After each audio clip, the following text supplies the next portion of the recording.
On December 8, 1941, the day after the Japanese had attacked Pearl Harbor, President Franklin Delano Roosevelt addressed the Congress for a declaration of war on Japan.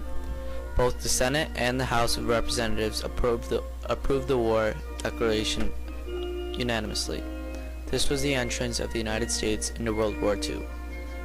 As this huge war went on, many casualties occurred and many financial problems were faced. This was where the Homefront came into account. The Homefront contributed to the success of the war in many ways. One of the most successful ways of doing this was by selling war bonds and stamps.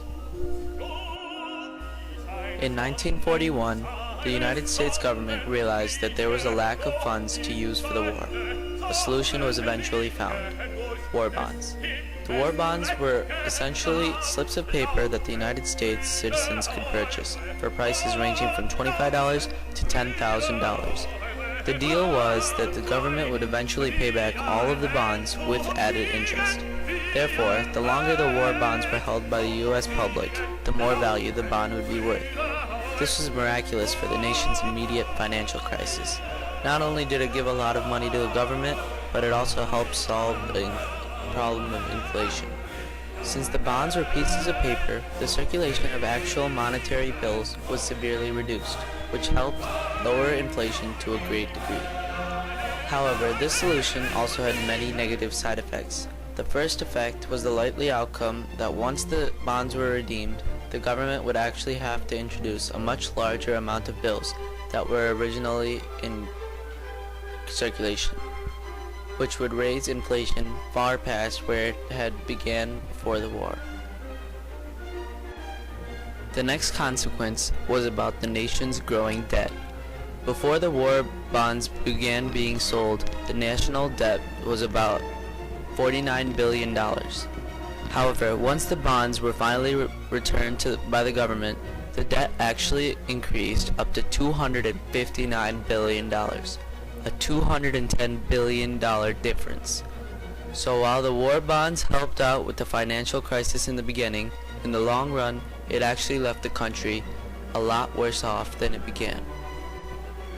Defense stamps were another item that raised money for the war. The stamps, available at schools, sold for only pennies, but provided a way for children to contribute directly to the war. However, unlike war bonds, the stamps were not meant to be redeemed at the end of the war. Stamps were also used in ration books containing coupons and colored stamps. The books were issued to every man, woman, and child. For convenience, rationing books were made available at all local schools. The rationing system grew to include 90% of the items found in 600,000 retail stores. Important items that were rationed included sugar, coffee, meat, fish, dairy products such as butter, canned goods, tires, and gasoline. To purchase the rationed items, shoppers had to present cash and the proper coupon or number of stamps. Americans became accustomed to standing in lines with their ration books of coupons and stamps. Over 15 million housewives signed pledges promising to follow the ration system and price controls without breaking the guidelines implementing them. Blue stamps were for processed goods and red stamps were for meats, cheeses, and fats. Each stamp and each rationed item was worth a certain number of points.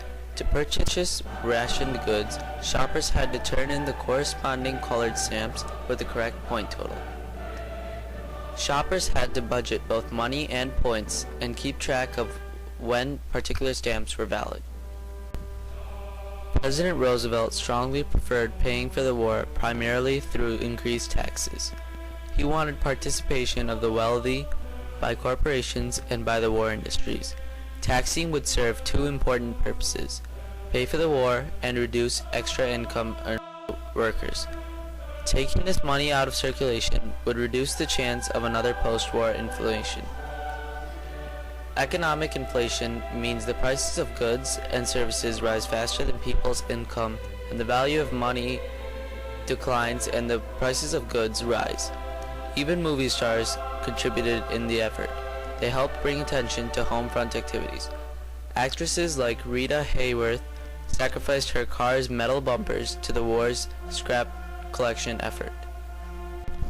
In conclusion, war bonds, stamps, and taxes all went a long way towards helping the war effort.